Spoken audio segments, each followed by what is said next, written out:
هذه الخميرة خمرتها منذ أسبوع. إذا الطريقة: أولا نأخذ هذه المكونات: الطحين الكامل أو الشاعر، يعني دقيق الشاعر أو الطحين الكامل، نفس مقدار الماء، نفس مقدار، يعني حبيت تعمل كمية كبيرة أو صغيرة يكون نفس المقدار.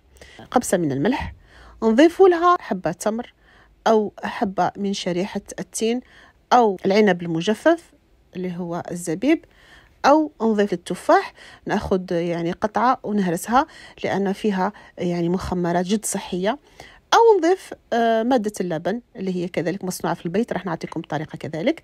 أنا دائما نستعمل إما التمر أو نستعمل شريحة التين. ما عندكش تمر وتين وأي شيء، تستعملي فقط الطحين مع الماء وشوية ملح فقط. وراح نعطيكم الطريقة يعني يستعملوها الدول الأخرى كذلك، فيها فقط الماء، راح مكتوبة هنحطها لكم.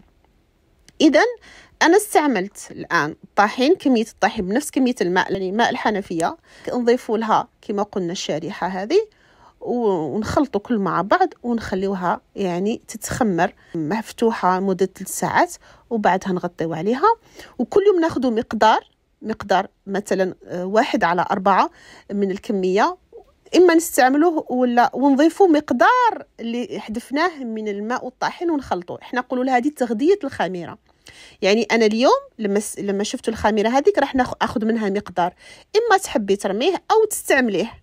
أنا راح نستعمله أوكي في طرق أخرى، وراح نضيف نفس الكمية اللي حذفتها من الطحين والماء، نخلطها ونضيفها باش نغدي الخميرة مدة 3 أيام. نستعمل نفس الطريقة وبعدها نغطيها ونخليها إما برا ولا نخليها في الثلاجة. أنا دائما نحطها برا، ما نحطهاش في الثلاجة.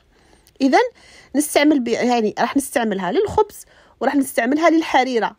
الحريرة هذه لأن هذه بكتيريا نافعة، لذلك الخميرة هذه لوفان اللي يستعملها الأجانب نفس الشيء.